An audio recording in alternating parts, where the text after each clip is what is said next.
As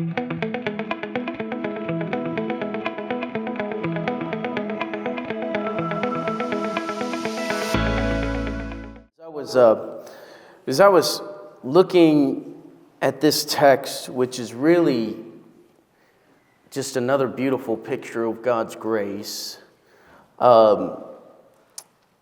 it made me think about what I really believe to be an issue. It's no secret that the church is struggling to reach the culture right now. Can we agree with that? And I firmly believe that part of the problem is that despite our best intentions, the culture at large has heard you are a sinner, and they have not heard, maybe we've told them, but they have not heard that there's grace for sinners. And instead of hearing, that there's bad news and good news, they've just heard, you should be more like us. We're better than you. And of course, that's not what we believe. We should be more like Jesus. And you and I are far from perfect examples of that. But that's a problem in reaching a lost world. It might be easy to say that they're broken, but if all they hear is they're broken and they don't hear the grace part really clear, they're not going to listen to any positive message that we have to sin. Or that we have to say. Guilt is like a necessary thing. Each one of us has a level of guilt and shame in our sin, and it can be a good thing that God uses to point us towards Himself, and we need that conviction of sin. It's necessary. It's not just people outside of here that need that. It's people inside of here that need that too. However, guilt is only good as far as it leads us to grace. Otherwise, it's just a hopeless message that we're bad people. And that's not what we want. So I think part of that problem is just that. And these brothers of Joseph, at this point, have come to terms with the fact that they are guilty, not only before Joseph and that they've done Joseph deeply wrong, but they became aware God is telling us we've done God wrong. And so they've come to this place where they know that they're guilty, and we're going to see that in a positive way, that guilt moves to grace. And that grace is probably greater than we really give credit most of the time. That grace is incredibly powerful. It's God's intent to love us despite our failures, despite our deep brokenness and imperfections. And so they experience just how guilty they are, how deserving of punishment they are. But today they're going to learn just how good God's grace is. Let's start in verse 1. Then Joseph could not control himself before all those who stood by him. He cried, "Make everyone go out from me." So no one stayed with him when Joseph made himself known to his brothers. And he wept aloud so that the Egyptians heard it, and the household of Pharaoh heard it. And Joseph said to his brothers, "I am Joseph. Is my father still alive?" But his brothers could not answer him, for they were dismayed at his presence. So Joseph said to his brothers, "Come near to me, please." And they came near, and he said, "I am your brother Joseph, whom you sold into Egypt." At this point, when Joseph reveals himself to his brothers, we're told that the brothers are dismayed. That's a strong word in English, and it's a strong word in any language. In Hebrew, the word is bahal. And basically, every other place where that word is used in the Hebrew Bible, it pretty much means we are like terrified unto death. It's a very strong term. It's usually used in like war and stuff like that. Like there's a chance that our entire nation is about to get wiped out. So this shows the level of distress that these brothers are in. Just for sake of an example, Judges 20:41 uses the same term. It says, "Then the men of Israel turned, and the men of Benjamin were dismayed, for they saw disaster was close to them." Disaster language. That's what they see. When Joseph tells them, I'm actually your brother that you sold into slavery, they say, this is a disaster. Well, that seems maybe a little bit dramatic, but if you see it from their point of view, not really at all. They don't know who Joseph is. They know that this guy is the second most powerful person in Egypt, and he's been running them around over the course of a year or two. Their life has been pretty difficult and pretty scary and pretty tense. Not only that, he just suddenly gets really emotional and starts ugly crying so loud that verse 2 tells us that everyone around hears, that Pharaoh and all the neighbors hear what's going on inside, even though they're not there. So he's upset. Then he says he's Joseph.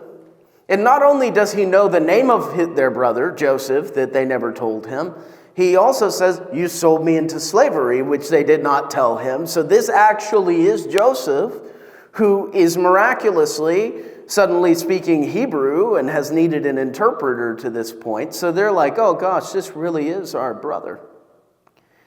And their conclusion seems to be, he's probably going to kill us, right? Or something like that. We're about to become slaves in his household. It's not going to look good for us. Surely we deserve punishment. That's what they think. They finally come fully to terms with how bad their situation is. And then Joseph is going to do the one thing that from a human perspective makes absolutely no sense at all. And he forgives them. How do you come to terms with that? That he would actually forgive them after everything that they've done. You know, maybe you're here today and you've gotten just far enough down this path to recognize the guilt part and the shame part. And there's something in you that says, God won't forgive me. I'm far too messed up. Same, by the way. Each of us knows uniquely just how bad we are. The only one that knows how bad we are more than me and you is God. And we find ourselves in this place where we're going, how could God forgive us? It's exactly where Satan wants us to be. In Genesis chapter 3, right after the fall of man, right after they eat the fruit and they know they've sinned, the first thing that Adam and Eve do is go and hide from God. That's exactly what Satan wants. And that's exactly what he would want us to do. When confronted with the horror of our own guilt and shame and our unworthiness before a holy God, he would want us to hide. But that's not how God works. God uses that knowledge of our own imperfection, of our own sin, and he wants to draw you to him. His forgiveness outpaces our sin. We are really good at sinning, but God is better at giving grace. And that's the good news of the gospel. Jesus says, I have come not to call the righteous, but sinners to repentance. And so the first thing that we see about this grace of God is that it is always totally undeserved. And if you're here today and you feel like you don't deserve God's grace, good news, you're starting to get it. You don't. But that's what makes it grace. That's what makes it good. That's what makes him God, is that he can overcome our pretty good at sinning, and he's much better at being gracious than we are at sinning against him. The brothers recognize that they're in a hopeless place, and Joseph says this to them. And now, do not be distressed or angry with yourselves because you sold me here. For God sent me here before you to preserve life. For the famine has been in the land these 2 years, and there are yet 5 years in which there will be neither plowing nor harvest. And God sent me before you to preserve for you a remnant on earth, and to keep alive for you many survivors. So it was not you who sent me here, but God. He has made me a father to Pharaoh, and Lord of all his house, and ruler over all the land of Egypt. I think that's beautiful that the first thing that Joseph tells his brothers is not, I'm not mad at you. He just skips right past that and says, don't even be mad at yourselves. The depth of that level of forgiveness. He's going, I don't even want you to be upset anymore with what you've done. You just know that it's okay. And you're like, how can he do that? How can a human being that is himself imperfect possibly give such perfect forgiveness? These guys are the result of their actions is that his life has been hell for 20 years. He's been in prison, he's been a slave, he's been every bad thing that you want to be. Joseph's been that, and just in the last 2 years, suddenly God has miraculously raised him up. But how can you possibly forgive the people that made your life like that for 20 years? First, Joseph sees God's providence in all of this. 3 times in that short little span of Joseph's speech here, he says, you didn't do this, God did. That's how he has come to see things. His situation is not the result of his brother's sin or of his brother's poor treatment. His situation is the result of God moving in his life and placing him where God wants him to be. And that gives Joseph a level of confidence and a level of comfort that despite his terrible situation for the majority of his life, that God was in charge and God was over it all, and he comes to terms with that fact. God has been ordering his life. That's what's going to enable him here at the very end of the book in chapter 50 to say, you meant it for evil, brothers, but God meant it for good. He sees God's faithfulness even in the midst of these trials and in the midst of this pain. Someone put it this way, Joseph's earthly experiences are intimately connected to God's heavenly intentions. And that's true for me and you as well. He sees God's providence in his life. Joseph also sees that his hard work isn't over and that there are further challenges still ahead. In verse 6, he tells his brothers, he says, the famine has been in the land these 2 years, and there are yet 5 years in which no plowing and harvest will be done. In other words, Joseph is kind of telling them, I'm a little bit too busy to be bitter with you people right now. Have you ever noticed that, like, for me, when I'm bored, that's when I can't figure out what to do right now. But when I'm busy, the priorities get pretty clear pretty quick, and I know what I've got time to do, and I know what I don't have time to do. That's the kind of season that Joseph is in right now. And he says, I don't have time to be angry with y'all. I have time to let it go, but God has got me doing something here. Makes me wonder if maybe part of the problem with churches as a whole and with Christians as individuals is that if we were more faithful in doing what God had called us to do, we wouldn't have time to be bitter at lost people. Maybe we should just pray that God would get us busy and get us moving. It's when we're bored and inactive that we don't know what to do. Joseph's busy doing the work of God. He doesn't have time for this kind of bitterness and angriness. He sees God's redemptive plan at work as well. If you look at verse 5 here, he says, don't be distressed or angry because you sold me here, because God sent me before you to preserve life. And literally that's what Joseph has done for not only all of the nation of Israel, but people are coming from all around, including his brothers, and Joseph is being used by God to do that. But even more, there's kind of a theological buzzword in verse 7. He says, God sent me before you to preserve for you a remnant on earth and to keep alive many survivors. That word remnant, that idea that there's a faithful people of God through every generation that God is sustaining, through the hard times, through the good times, that God is preserving for himself a remnant, is a way that God reveals himself and speaks about the salvation of his people throughout the entire Bible. In Isaiah chapter 10, verse 20 and 21, it says, "In that day the remnant of Israel and the survivors of the house of Jacob will no more lean on him who has struck them, but will lean on the Lord, on the Holy One of Israel in truth. A remnant will return, the remnant of Jacob, to the mighty God." In other words, despite difficulties, despite trouble, there is being preserved a remnant of God's people that will one day be in God's presence perfectly, and it's all going to be okay. That salvation is spoken of in the New Testament in these terms too. In Romans chapter 11, Paul says, "I asked him, has the Lord rejected his people?"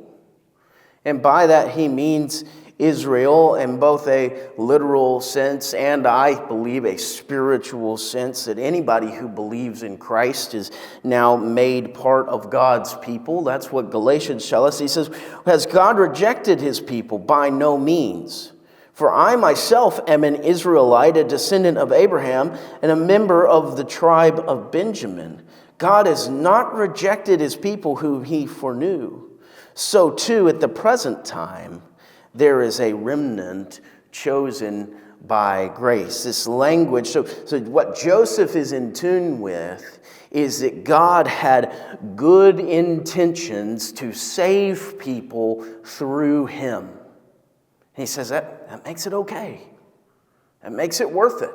God sovereignly ordained this, and he is using me to do his work. So that the trials that maybe in an earthly sense you, my brothers, put me through, I don't count them against you, because God was in control and God has used me to do his work. We also see here Joseph's more grateful that God has used him to help others than he is concerned about himself. That attitude that he has, that's what's required. If he's worried about himself, somebody doing wrong to him, his rights, his privileges, he would have no room for anything but anger. He says, no, I'm more thankful that God is using me to help people and bring about good than I am upset about what you did to me. That's just a right sizing and a right priority that God has placed in his mind. His life was terrible for 20 years, but he's sincerely thankful that God is using him for the benefit of others. It's almost like he's saying, even in these next 5 to 7 years, like, it's one thing to be in prison and be enslaved, but it's a whole new kind of trouble that he's facing right now. Joseph's life is not easy. He's the number 2 man in a crisis that's taken the whole world. It might be better than that. There might be more purpose in it, but Joseph's actually kind of letting them in. Hey, my life isn't easy right now either. I'm just glad that God is using me. I do not want to be the president of the United States. That would not be a fun job. That's kind of what Joseph is having to do right now. So he said, hey, God is using me, but it's okay. It's hard, but I'm thankful he's using me for the good of others. He's not worried about himself and his own wants. What Joseph wants is to be back with his dad. Be back being a shepherd. He didn't want any of this. It's come to him. In the USA, we are very, very glad to have certain freedoms and protections and liberties, and those are good things. Those are all really good things. The U.S. Constitution, as citizens, guarantees us certain privileges and certain freedoms. The problem is that for some reason, some of us think that God has given us those same privileges and freedoms. I'll tell you right now, he hasn't. He said, the declaration that Jesus is king, that God is Lord, inherently involves giving up rights. Inherently involves, and Joseph understands this, God is sovereignly guiding my life, and I don't get to make all the decisions. I wouldn't have it all the way that it is. Jesus is king. God is my Lord. I'm giving up some of my rights and some of my desires to submit myself to his will. And that's what Joseph has really come to terms with. That's how he can move past this. We see that if we just have that broad view of God's faithfulness to us, if we have that broad view that God is working all things out for his good and his glory, and he is doing it in our lives, that enables us to make it through these hard times and maybe even forgive people that don't deserve forgiving. The other thing that we just really see here is God's grace is better than we understand. God's grace to these brothers is far better than they deserve. And the same is true for you and me. In fact, God's grace to us is better than Joseph's grace to his brothers. Over the course of the last 3 chapters of Genesis, what we've seen is the brothers being tested. And Joseph wants to know, have you had a change of heart? And not until they prove that they have had a change of heart and started to make some steps in the right direction and do some of the right stuff, not until that happens does Joseph forgive them. And we can understand that. I'm not saying what he's done is wrong. What he's done is great. I'm just saying that what God has done for us is even better than that. God shows us his grace without requiring anything from us. And it's good that he does that, because if he required us to behave right, we wouldn't do it. We'd be out of luck. God's grace is even stronger than that. In Romans 5:10, we read that for if while we were enemies, we were reconciled to God by the death of his Son, much more now that we're reconciled, shall we be saved by his life. There's nothing in that about how you and I do anything good. It's about how God has accomplished our salvation for us. Colossians 1:21 and 22, and you who were once alienated and hostile in mind, doing evil deeds, he has now reconciled in his body of flesh by his death, in order to present you holy and blameless and above reproach before him. God's grace does not depend on us doing anything right. God's grace is that he has done everything needed for us. And because of what Jesus has done for us, we stand before God holy and blameless, not because we in fact are, but because his righteousness has been granted to us. In verse 9, Joseph tells his brothers, hurry and go up to my father and say to him, thus says your son Joseph, God has made me Lord of all Egypt. Come down to me, do not tarry. You shall dwell in the land of Goshen, and you shall be near me, and your children, and your children's children, and your flocks, and your herds. There I will provide for you. For there are yet 5 years of famine to come, so that you and your household and all that you have do not come to poverty. And now your eyes see, and the eyes of my brother Benjamin see, that it is my mouth that speaks to you. You must tell my father of all my honor in Egypt, and of all that you have seen. Hurry and bring my father down to Egypt, and all that you have, and tell him all. I'm sorry, guys. Hurry and bring my father down here. Then he fell upon his brother Benjamin's neck and wept, and Benjamin wept upon his neck, and he kissed all his brothers and wept upon them. And after that, his brothers talked with him. In Jacob's conversation, or Joseph's conversation with his father, the message that he wants sent back, we really see not only is God's grace and the grace that Joseph is showing them undeserved and incredibly powerful and unconditional, we also see that from Jacob's perspective, he doesn't actually understand how much he needs it. And that's most of what Joseph's message to him is hey, Dad, you you really need help more than you know. I think that's instructive for us, again, thinking about grace, because that's true of us. We need grace more than we know. We think we know, but no, it's worse than we are naturally calculated to think of that. Joseph works really hard to convince him to leave Canaan because he knows this situation, this famine's really bad, and he knows that Jacob is unlikely to want to leave. And so he works hard at convincing him. He tells him in verse 9, he says, hey, I'm the number 2 guy. So if you come down here, you got the, vice president of Egypt, I guess, looking out for you. That's a pretty good position. You're going to be okay down here. Not only that, you're going to live in Goshen, which is a fertile area and is a far more pleasant place to, kind of ride out a famine than the land of Canaan, which is a more arid climate. He's saying, hey, come down here. I've got you set up. In fact, you're going to be close to me, your favored son. He's really working hard to convince him, hey, you need to get down here in a positive way. But then he also tells him, you don't know how bad this famine is. Brass tacks, Dad. There's going to be 5 more years of this. It's only been 2, and you've already had to come down to Egypt to get food twice. You can't keep doing this. He said, I don't want you to come to poverty. Come to poverty probably would look like selling off the land cheap and maybe having to sell themselves into slavery.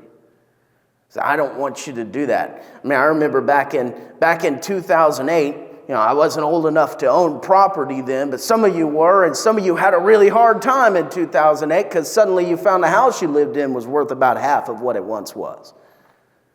But also, the same kind of thing that happened back in the day was happening then. People that had the means to buy up property were going, oh, cheap houses, cool, cool, cool. It kind of worked out the same type of way. He said, I don't want that to happen to you. I don't want you to lose everything here. My grandmother has dementia.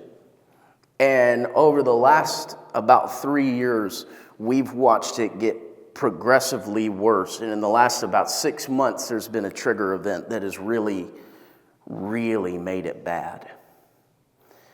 And I was sharing with someone this week, really one of the things that I've witnessed recently is in her moments where she's more aware and more with us, she's really down because she's starting to realize how bad it is. She'll say, did that really happen? Did I really get lost just a mile from my house and somebody had to come and help me? Yes, Gran, that happened. She just is coming to terms with how bad it is. We need to come to terms with how bad we need God's grace. Jacob needed to come to terms with how bad he needed the help that Joseph could give him. But man, we need God's grace more than we know. Apart from Christ, our situation is not suboptimal. It's not bad. The Bible says we're dead. And dead means dead. Unable to do anything. Beyond hope. Beyond any help. The only option available to us is Christ and His grace and His sacrificial death for us. Ephesians 2 says, and you were dead in your trespasses and sins in which you once walked, following the course of this world, following the prince of the power of the air, the spirit that is now at work in the sons of disobedience. But God, being rich in mercy, because of the great love with which He loved us, even when we were dead in our trespasses, has made us alive together with Christ. By grace you have been saved. We need that grace more than we know. Moving on, when the report was heard in Pharaoh's house, Joseph's brothers have come, it pleased Pharaoh and his servants. And Pharaoh said to Joseph, say to your brothers, do this, load your beasts and go back to the land of Canaan, and take your father and your households and come to me, and I will give you the best of the land of Egypt. and you shall eat the fat of the land. And you, Joseph, are commanded to say, do this, take wagons from the land of Egypt for your little ones and for your wives, and bring your father and come. Have no concern for your goods, for the best of all the land of Egypt is yours. The sons of Israel did so, and Joseph gave them wagons according to the command of Pharaoh, and they gave them provisions for the journey to each. And all of them he gave a change of clothes. But to Benjamin he gave 300 shekels of silver and 5 changes of clothes. To his father he sent as follows: 10 donkeys loaded with the good things of Egypt, and 10 female donkeys loaded with grain, bread, and provision for his father on the journey. Then he sent his brothers away, and as they departed he said to them, do not quarrel on the way. So they went up out of the land of Egypt and came to the land of Canaan to their father Jacob. And they told him, Joseph is still alive, and he is the ruler over all the land of Egypt. And his heart became numb, for he did not believe them. But when they told him all the words of Joseph, which he said to them, and when he saw the wagons that Joseph had sent to carry him, the spirit of his father Jacob revived. And Israel said, it is enough. Joseph, my son, is still alive. I will go and see him before I die. Last thing that we learn here, the gift of grace is better than we know. Not only is our need worse than we see, not only does it come without conditions, it's better than we even know. The generosity of Joseph in what he invites his father to come down to Egypt and live in Goshen and all that good stuff is really good. But Pharaoh just blows it out of the water. And mind you, Pharaoh has no reason to do this. Pharaoh doesn't know these people. In fact, if Pharaoh's close to Joseph, he would have motivation not to like these people because of what they did to Joseph. But no, he shows them this incredible grace. No, you're not going to live in Goshen. You're going to live in the best land that Egypt has to offer. I'm going to do better than that. He sends this massive caravan down to get them. Essentially, I mean, this is the private airfare of the ancient world. It doesn't get better than this. Here's all this stuff. It apparently takes 20 donkeys to move the guy to Egypt now. And he even tells them, don't even bother packing anything. Because compared to what you're going to have in Egypt, everything you have right now is of no value. Just leave it. You don't have any needs anymore. That's what Pharaoh gives to Jacob and their families. And Jacob's reaction really says it all. All of that good stuff is nothing compared to the good news of hearing that Joseph is still alive. Here at the end in that last paragraph, he's told Joseph is still alive. It says, and his heart became numb, for he didn't believe them. How can this be? How can it be so good? But at the same time, verse 27, the evidence is right in front of him. Look at the massive caravan that just came up. What else could it be? And so when he saw the wagons that Joseph had sent to carry him, it says the spirit of their father Jacob was revived. In other words, he just thinks, man, this is just everything that you just told me is way too good to be true. But it's also clear that it's true. This impossible thing, that's what grace is like. It is way too good to be true. For people who understand our guilt, who know the shame of our sin, who know that we deserve punishment. Who come to terms not only that God is offering it unconditionally, but that we need it more than we know. This grace looks too good to be true. The only way you know it is true is when you experience it. How would God die for a sinner like me? Romans chapter 5 says this in verse 6 through 8. For while we were still weak, At the right time, Christ died for the ungodly. For one will scarcely die for a righteous person, though perhaps for a good person one would even die. But God shows his love for us, and that while we were still sinners, Christ died for us. The only evidence that we have is experiencing the truth of that. Peace with God. Adoption as his children. Eternity in his presence. It's too good to be true, only it is true. In Matthew chapter 13, Jesus tells a couple of stories. He says, the kingdom of heaven is like a treasure in a field, which a man found and covered up. Then, in his joy, he goes and sells all that he has and buys that field. Again, the kingdom of heaven is like a merchant in search of fine pearls, who, on finding one pearl of great value, went and sold all that he had and bought it. The grace that we have in Christ is good enough that it's worth everything.